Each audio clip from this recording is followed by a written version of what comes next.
Musings episode Musings 60. The big 60, 50, 40. It all keeps rolling. The numbers keep coming. Yep. I'm not taking as much notice anymore as I was. Not anymore. Take notice of us, not of the numbers.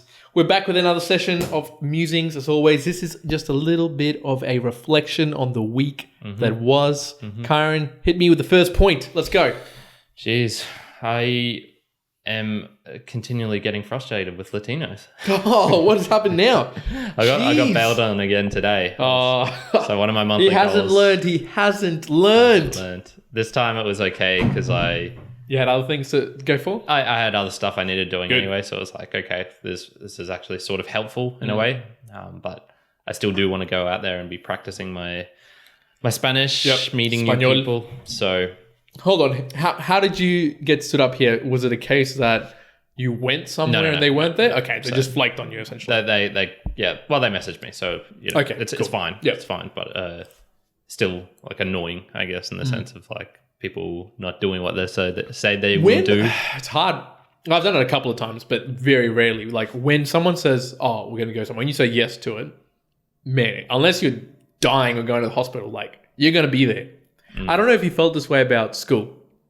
I had this thing when I was at school where I don't know whether it's how I was raised or something else, but unless I had like a badly broken leg or I was like near hospitalization from being sick, I would go to school. Like there wasn't any stopping it. If I was sick, running a high fever, injured, nah man, you were still going to school. And that was more from like my family, but also personally. Like there was no way I was not going. Why? As a punishment, I remember this. My family will recall as well. When I used to do swimming mornings and nights. As a form of punishment, my parents, for I don't even know for what, they were like, because you did this, you're not going training for a week. And I was devastated. I was like, no, I can't wake up at 4 a.m. to go swimming. What is going on? I was so sad.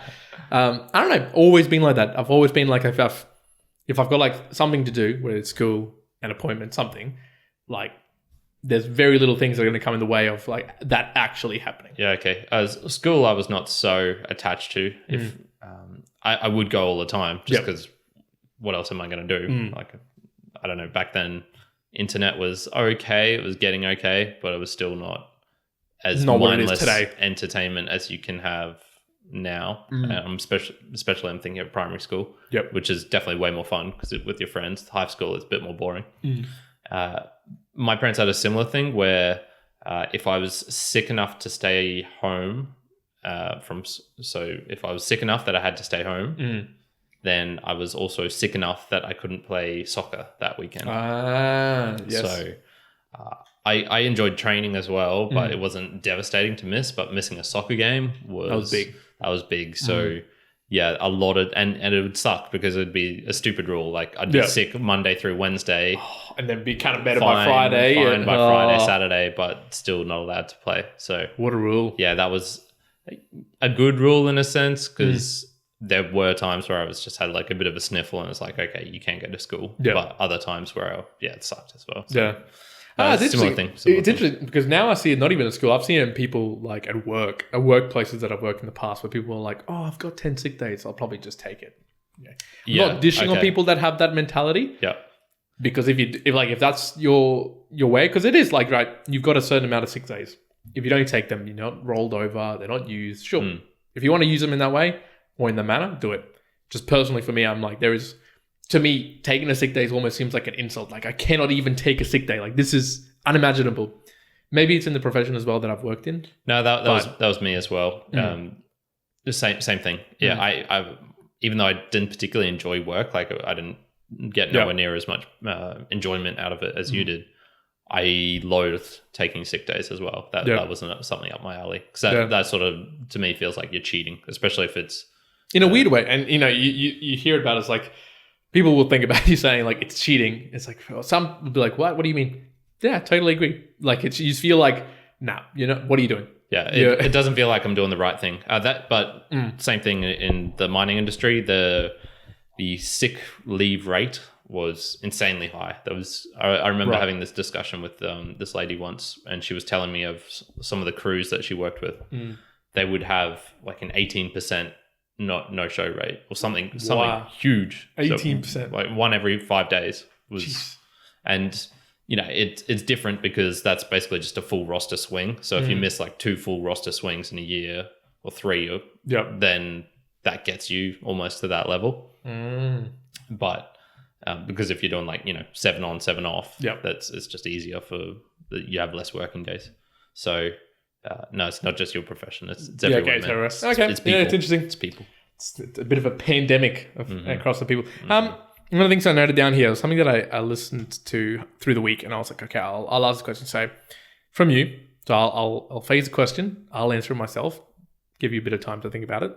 How do you move from a state of purely existing into one that's continuous elation?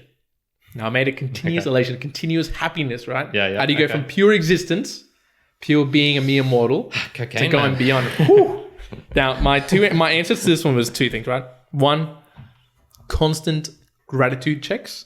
So I feel like where you source from different areas, particular things like Man's Search for Meaning by Viktor E. Frankl, where books to read. That seems to be like a lot of people say, go and read that book. One of the things I'm just seeing, there's probably the 2 of them, right? One is just constant gratitude checks, whether it's morning, afternoon. I think that's one of the key things that people have said. If you're trying to move yourself, the needle towards just a mere mortal to like continuous elation or giving you in a state of much more elation, continuous gratitude checks, it's like a big thing. So I was like, okay.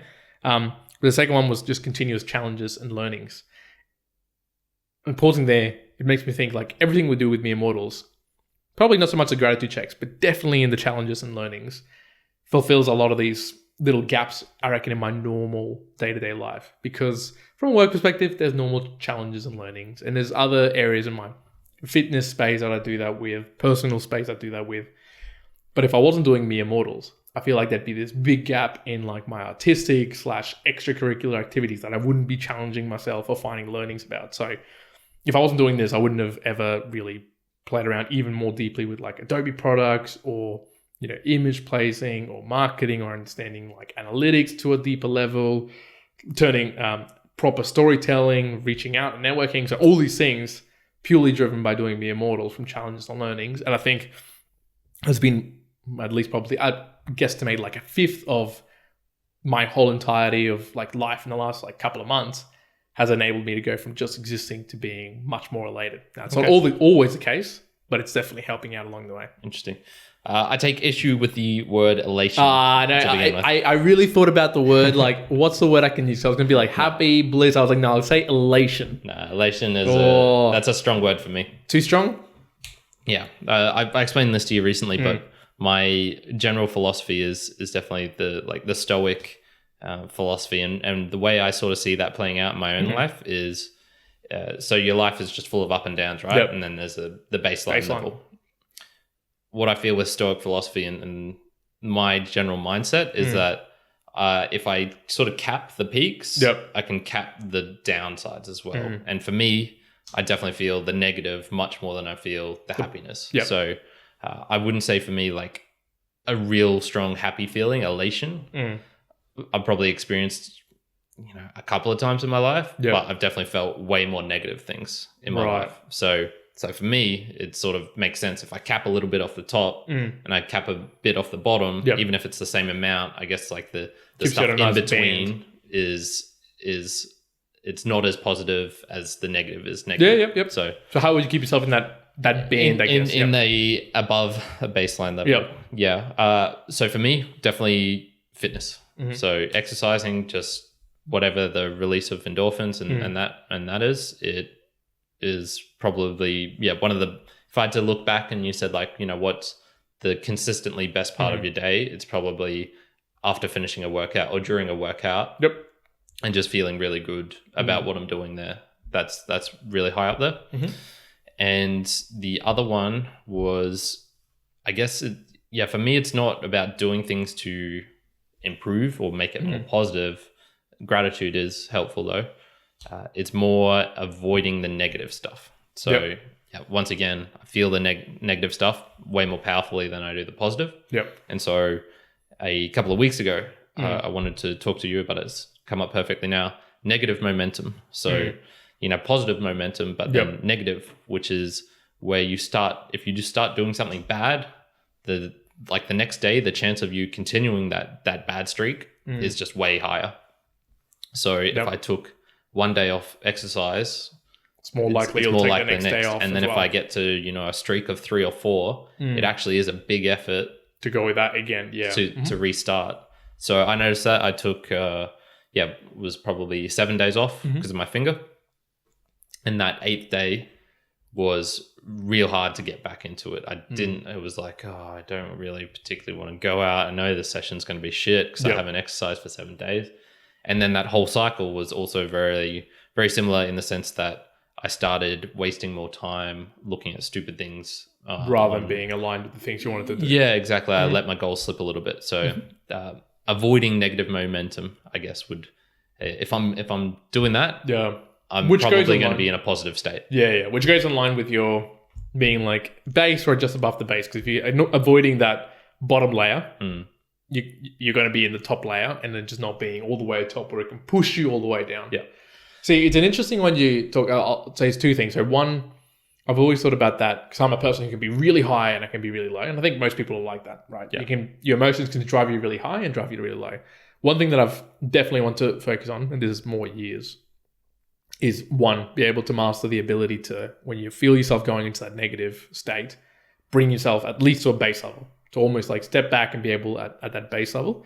But unlike I think what you're saying where you keep yourself in the band, I definitely want to be able to experience like high elation points, but be able to come down to them to the basal level point and just go, okay, cool. At base, then you can keep going to those points where you can bring it all the way up to like 100 essentially where you need it to, and then bringing it back down, but almost in a controlled state as opposed to just like a free-flowing wild state. Now, can that happen? I have no even research of that, like someone has mastered it to that level, but it'd be cool to try. Definitely. So that's something for me. I'm like, that'd be awesome. Because for me personally, I think people who would know me, when I get excited, I can be like super excited and I can have like a lot of energy. I'd find it very hard to just really balance myself out, almost lose a little bit of myself to not be as energetic as I am, but more channeling the energy in the right areas as opposed to just, as you say, if I get into like a negative swing, then I can get into a really hard negative swing. And then that can just work out even worse for you because you're putting more drive behind that. Yeah. One of the things you brought up stoicism. So one thing I listened to, a couple of weeks ago was would you say you would aim for 100% stoicism, or would you try and have a balance between how much of stoicism you try to follow and hedonism, right? Yeah. Okay. I wouldn't say hedonism is the opposite of stoicism, but it was a close comparison. I think it was Tim talking with someone else around stoicism and hedonism, because at the time there was those 2 viewpoints that you could be essentially one or the other. Now it's not the direct comparison. Yeah. But it was a good variable because they're different enough. Because in one, so I think Tim said he would be around 90% stoicism, 10% hedonism. That was his like balance.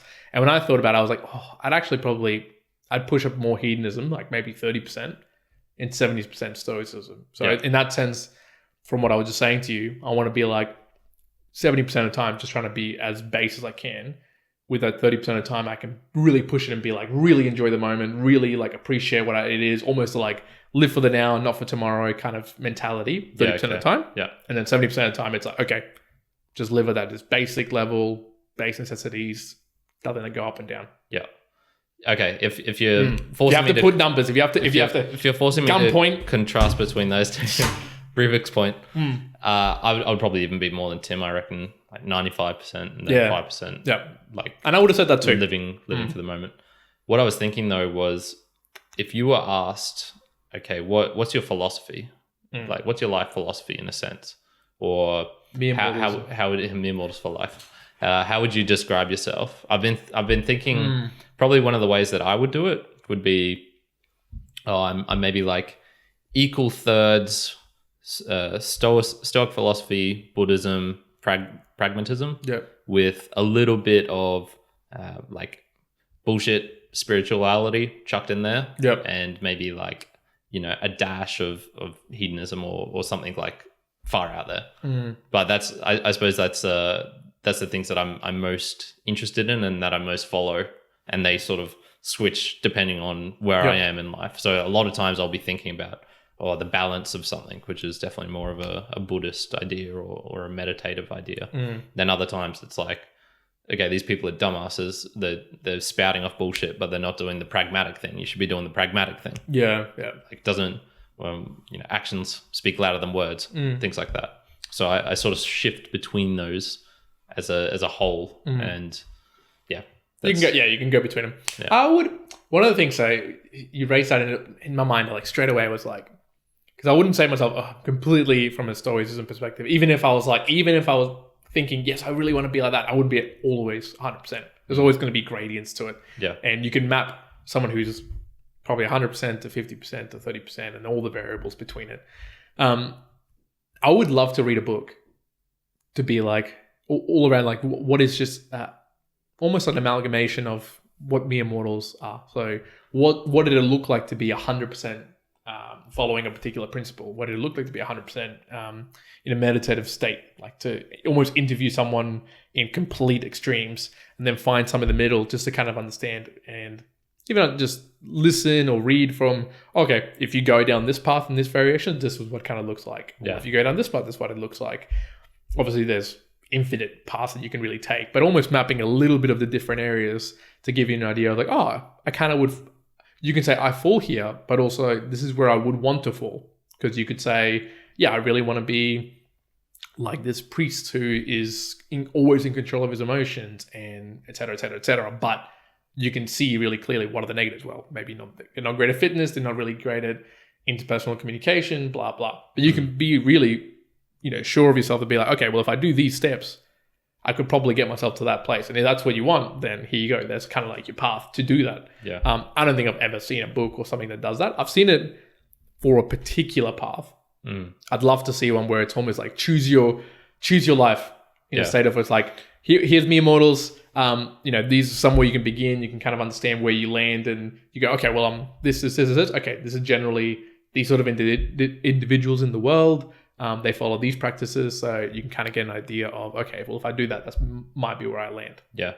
One of the things I've noticed is when people go 100% full force on an identity or a philosophy, it typically ends up badly, or things change. So things are going to get wacky at the extremes. And even if your philosophy or whatever it is that you're following is pretty rational or so here. There's a couple of things I've been seeing recently. Yep. So one, I watched The Wild Wild Country, which is, if you don't know of that, you might have heard the dude Osho. I hadn't, so I still don't. I only know about his beanies and 100-year-old voices. I'm a fan of his beanies. And that in 1990. They're bloody sick. That's all I know. Okay, so you would have come across his quotes. His actual name is Rajin, by the way. Rajin, yeah. Well, they called him the Bhagwan, and our friend Menchel actually told me that means like the god, the deity, something like that in Indian. So I watched that, and that is a very obvious example of people devoting themselves 100% to another person's philosophy or another person's identity. So these are all the followers. They're doing crazy stuff. It's basically a cult. They didn't go as extreme as some of the other cults where everyone died, because like Jim Jones and Georgetown, if you know that one, or there's a couple other. The Children of the Sun. That's the one. Yeah. So they didn't go that extreme, but they still poisoned people in this town. They still committed marriage fraud and all these crazy things in the US. So I saw that. Another one was the dude I used to follow, Roosh. I clicked on his website recently. How's he going? It's just so insane, man. Because the format of the website is very similar to how it was used to be 5 years ago. And in those 5 years, he's gone from a complete hedonist, pickup artist. I'm going to just sleep with as many girls as I can. This is how you do it. I'm the king alpha, blah, blah, blah, all that stuff. And he was sort of starting to lean pretty right wing as well. And then I clicked it on yesterday, and it's all of his art. No, it's not ultra left, but all of his articles are if you follow in God, these are the temptations that you should follow. Like 10 steps to believing in God more firmly and resisting the temptations of women. And it's all pretty much specifically around his lust and how he's controlling it now.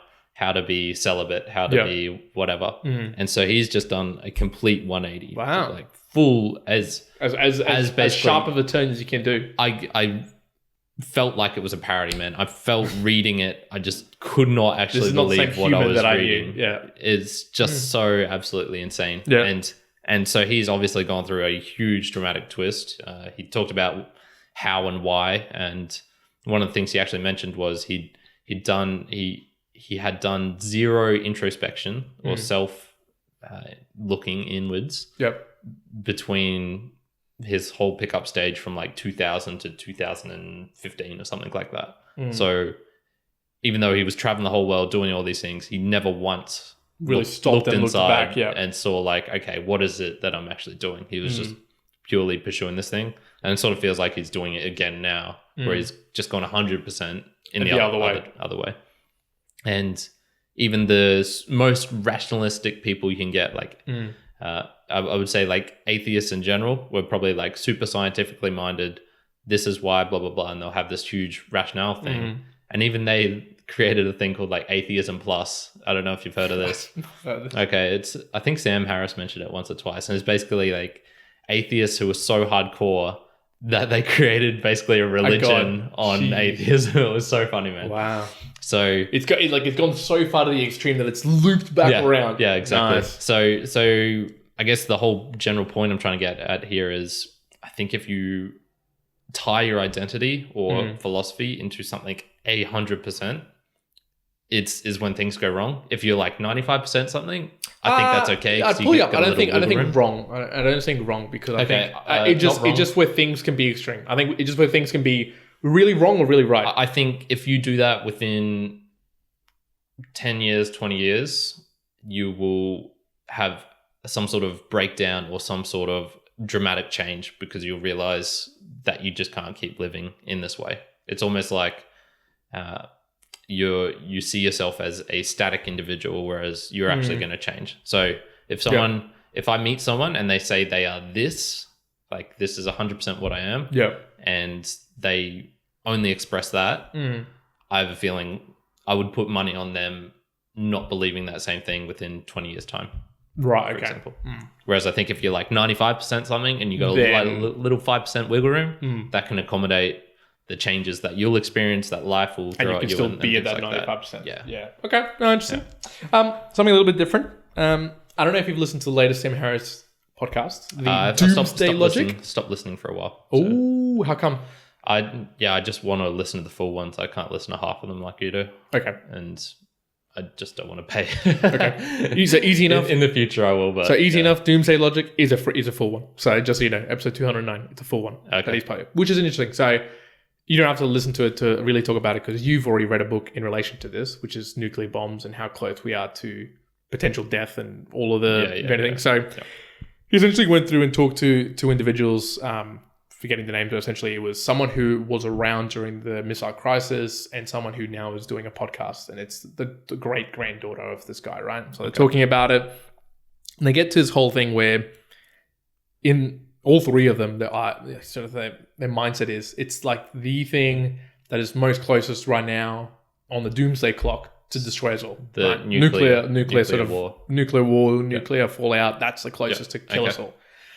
Now, one thing that Sam said on his podcast was, what can he do about it? Obviously, it's a huge thing, global thing, what he can do about it. And they were talking about, well, you can talk about it, you can share it across so people are aware of like the dangers. You can, get out there and vote for people who are opposing it, or, stand up for it and make a voice across it. But when I started thinking about it, they started getting more and more into like, oh, you really should be worried about this. Like, you really have to think about it. I almost thought, do you really? Do you really have to be so worried about this doomsday logic? I wanted to ask you that question. You've read, obviously, the book around sort of the potential nuclear fallout, nuclear bombs being dropped. Yeah. Sounds like there's been multiple times when, I think one particular one was the bear climbing into the airport in Cuba. I don't know if you've read about this one. So imagine missile crisis, right? If you can take yourself back all the way, there is potential nuclear strikes coming imminent to the US. And I believe like someone, they were at an airport, I can't remember what side it was, but in essence, they detected something coming over the fence. And at that point, that was triggering something in the missiles. Someone sent an order to check what was coming into the intruder, but it got related as, shoot the missiles.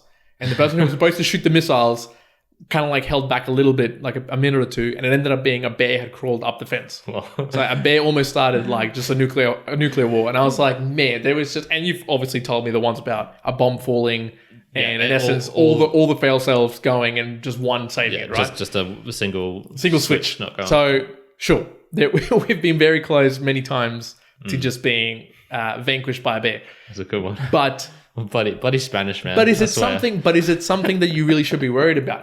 I almost thought about, yeah, sure. Like it's good to talk about it. Yeah, like you've read about it. I've like listened to it. Yeah, if someone came up about it, I'd be like, oh, yeah, maybe we should think about removing these things because they're actually completely useless. But worrying about it on a day-to-day basis, I think it's just way all over the top. I think it just stressing yourself to the point of like, well, you might as well start thinking about why isn't a lightning bolt about to hit you on the head? Or what if a car runs you over tomorrow? Like it's getting to the extreme then of just stressing yourself for no reason. Yeah, I think there's probably a good theory of how each individual, how much tolerance they can have of thinking about negative events like that. Yep. So I'd say there's probably some people, and I've definitely met a couple in my life who I would say if they spent more than 10 minutes a day thinking of the negative things, like they're so neurotic that would probably destroy them. Yeah. Other people can just take it in a stride and be like, oh yeah, whatever. Oh, this is super like logical, rational. Yeah. I don't really care. Like they'll be able to partition the emotional side of it from the logical side of it. Yeah. If you're telling someone they need to care about it, I think you're going down the wrong path. That's not the correct way of doing it. Yeah. You should be trying to convince them to do it. And so if your story isn't convincing enough that it's producing already swaying them, then that's on you. That's not on other people. Well, actually I didn't even write this down, but it is a good point what you just mentioned. Again, can't recall who said it, who wrote it. It's on latest book I'm reading at the moment from Tim Ferriss, but it talked about, and I'm really going to start trying to do this anyways, where he recommended don't tell people what to do. Like I'm not going to say like go and like if someone asks you, hey, how can I become rich? Don't tell them, well, I did this and I got rich, or hey, I did this, or you can do this and you can become rich because that person did it. Because there's two things behind it. One, it's almost you as a chance to like relive your glory days or your riches or your winnings. And two, giving someone like your particular story and like as an exact path isn't really going to work for them because they've got all the various variables that they have. It can be many different things that don't really align to them. But he did recommend when someone asks you that question, or when you're trying to do that in general, try to be like, well, in like more to say, well, in my experience, this is what I did, or this is maybe some things that I would recommend to do, and move it away from you as a person and just more to the, as you're saying, to the story or the principles behind what you would do, and then leave that as a choice for the individual to take away. Okay, so I think you make a good point. I think if you're trying to get something across to someone, try to get them to learn like the principles and the story behind it, and then it's their choice to take that as information to do something with. Where it takes me all the way back to, say, university. Really crappy tutors will teach you like, hey, this is a square. If you want to find the 90-degree angle of this, just do this calculation, and here's your 90-degree angle, right? And you'll learn it, but someone comes and gives you a triangle, and then you have to find the angle, and you'll be like, well, I don't know. I only got taught a square. That's all I can do. But if you teach someone the principles and be like, hey, the reason, there's this line and this angle, and you can always calculate anything because the principle is blah, blah, blah, SOHCAHTOA, blah, blah, extra. Then you can take away that principle, and knowing principle, you can go, I can apply it to this. I can apply it to that. I understand it a bit more fully. So I'll try and start doing that. I think when I'm sharing things with people, either when I get asked directly or indirectly, if I'm trying to tell someone, I might share it in that story/principle and be like, oh, well, I was able to make money from the stock market. But my principle behind that was investing in this or that. And I thought my mindset was, well, I can see that there's benefits in going into this market because I can see it from the future. As opposed to saying like, oh, well, I invest into this, that's how I make money. And like, that doesn't help shit. Like that's happened. What, are they going to go and invest in the same things? Not really. So bit of a takeaway I actually learned this week that I'd completely forgotten about. That's a good one. And that definitely depends more on how you are as a person. So for me, there's two things with that. One, it's how they approach you with a question. So if they're asking you advice, there's people asking you advice because they genuinely want to know. And then there's ones who are looking for an easy answer. And so, you know, you can probably see this well with Gary Vee, for example. So he gets asked questions all the time in his shows, when he's on stage and whatnot. And his answers vary quite widely from, he'll usually ask like maybe a follow-up question or two, but a lot of the time he seems to be able to tell just from the way the question is asked whether I should give them personal details of myself, like me pretending to be Gary Vee, or they're asking a question that is full of like holes in the sense of like they're looking for affirmation of what they're doing is right, or that you know, the best way is to be greedy and short term, or they haven't got their priorities right. So that's one thing, how the question is asked. The second though would be like, for me, I wouldn't have that problem at all because I genuinely don't really like talking about myself that much if it's in that sort of context. And I'm usually trying to like ask them or like turn it back on them and ask, why are you asking that question? What have you done so far? That sort of stuff. So I could definitely see you being like getting caught up in your own thing because that's just your personality. And the interesting as well thing is it can be the personality and it can be your experience in something, because two variations for me, fitness wise, if someone asked me, I want to get to this, I would be very much straight away like, well, you know, this is the sort of training I did, this is what I did, blah, blah, blah, right? And I wouldn't share something, the principles in the fitness space. But in the supplement/health space, I would be much more like, no, this is what I took or whatever. I'm much more like, okay, well, what's your current routine? I could recommend these sort of principles, these basics, blah, blah, blah. Yeah. So I do that in some aspects, definitely not in others. So I think trying to expand that to all the other areas, it would be a powerful thing. It's a much better way to really answer questions and provide learnings to people. Do you think that's because you used to work in a supplement place? So that's how you sort of condition yourself to... Maybe, and I did it so often that I did condition, where with fitness, it doesn't happen that often. So when I get asked that question, it's like my basic reaction is, just tell them what I did. Spew out. As opposed to maybe saying like, well, you know, in principle, I built like in my mind now I'm thinking is like, in principle, I built my strength and speed to then be able to do high volume. And then from that volume, I was able to play around with modulation and whatnot. So I would recommend setting up like a base level of strength and then going into volume if you want slice. Yeah. And that they can take that away and then do their own research or whatever. And I think that would be more valuable anyways than just saying, well, I did this exact sets for chest, did exact sets for legs. It's more specific, but it doesn't really help them out. It's kind of like if you go and ask a chess master, like Josh Waitskin, or if you go ask Arnold, hey, what was your bicep exercise when you were 26? He can tell you, you go and do it. It's not going to give you Arnold's biceps. Nor is Josh Waitskin going to be like, well, you know, you do these exact moves and then you win. No, that's not going to happen either.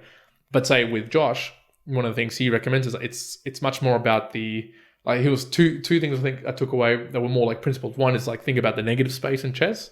And there was another thing where it's essentially like keep your pieces about as in the area of like your hand size. Yeah. Obviously the pencil in the size of your hand, but the whole principle of that is Shaq is like the whole board. But in essence, it's keep your pieces as close as possible. That's like another principle in chess for it. So, you know, there's things like that where you can kind of give people that, and then that can give them so much more value. Now, it might not seem to them in like the really short term. Like when you get asked a question like that and you give them to them, they'll be like, well, that wasn't really that helpful. But in reality, in long term, that's the super value that you take away. So as of right now, when I do my book reviews, I'm going to try and pull out the principles and the learnings from them in that manner. So as opposed to saying like, this is exactly what the book said and what you should do. Yeah. I'm going to try and be like, first principles, what did it mean? What are those learnings that I took away from it? Nice. So cool. I have nothing else for our musings. No, let's leave it there, one. And because we're talking about principles, what should people principally do to help us out? Well, look, if you want to be principally enlightened, go back to our first episode of Principles. Go back, re-listen to us in our very raw, rough, core, illustrious beginnings, and then go check out the rest, right? You've got probably like 90-odd various episodes now across all of our platforms. So you can check us out on the tube, primarily Instagram, Facebook, Twitters, TikTok if you're into that sort of thing.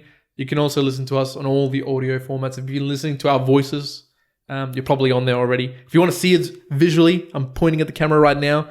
Check out these guns. Check out those non-existent guns. Someone actually commented the other day about, they laughed quite a bit when I said that you had 8 foot tall and you were smashing your head against door frames. He's not 8 foot tall, by the way. He's just a meal 6 foot 6 foot nothing. 6 foot nothing. Weak Australians. That's all from us. Look, keep on enjoying, keep on listening, and if you really want to help us out, subscribe and like wherever you're finding this. Good. That is it. Juan out. Kyrin out.